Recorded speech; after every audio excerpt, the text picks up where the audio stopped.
शाहू महाराज, ज्योतिबा फुले, अण्णाभाऊ साठे, रयतेचा राजा शिवछत्रपती शिवाजी महाराज, विश्वाला शांतीचा संदेश देणारे तथागत गौतम बुद्ध, भारतरत्न डॉक्टर बाबासाहेब आंबेडकर यांना मी विवाहवंदन करतो.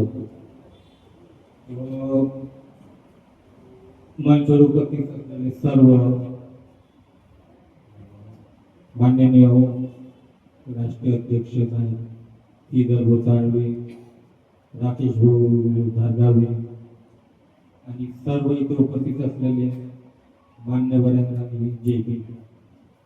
आज सर्वप्रथम तुम्ही प्रेम देवतो टाके, प्रवीण गोशिंगाडे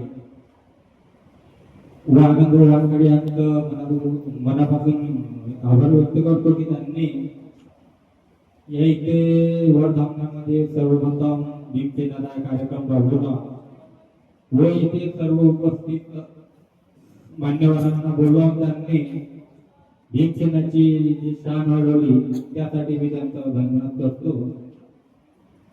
आज आपण इथे भीमसेना पार्टी, आज ही भीमसेना पार्टी पहिले जी संघटना होती, आज आम्ही संघटनापासून सुरुवात केली, शून्यातून सुरुवात झाली आमची आणि आज आम्ही आज राष्ट्रीय पक्ष बनला आणि आज इथे आज हा पक्ष नुसता पक्ष नाही आणि या पक्षाने महाराष्ट्र आणि विधानसभामध्ये जी निवडणूक लढवली आणि ते येत्या जिल्हा परिषद, पंचायत समिती व नगरपालिका या सुद्धा निवडणूक लढवणार आहे.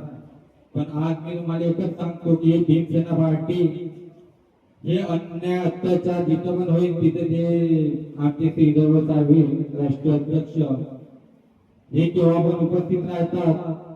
अशी ते घटना आपल्या इलाक्यामध्ये झाली होती काटोल नरखेडमध्ये अविनाश बनसोडची. तेव्हा कुठं बाकी नागपूरमध्ये जे काही संघटना होत्या, भरपूर संघटना आहे, पण अन्याय अत्याचार विरोधात जे लढणारी संघटना म्हणजे ते एकच आहे, ते म्हणजे भीमसेना. आणि आज आम्ही या भीमसेनेशी त्याच्यातून लढलो कारण जिथे पण अन्याय होते तिथे भीमसेना आपल्या मागे पूर्णपणे उभी राहतात. आणि आज इथे उच्चवंदन नवीन जे नियुक्ती पदाधिकारी त्यांना मी एकच सांगतो की तुम्ही पण त्या भीमसेने मध्ये बोला व भीमसेना ही पार्टी आज समोर दोन एक तिसरी पार्टी म्हणजे भारतामध्ये राहणार आहे व माझे दोन शब्द संपवतो.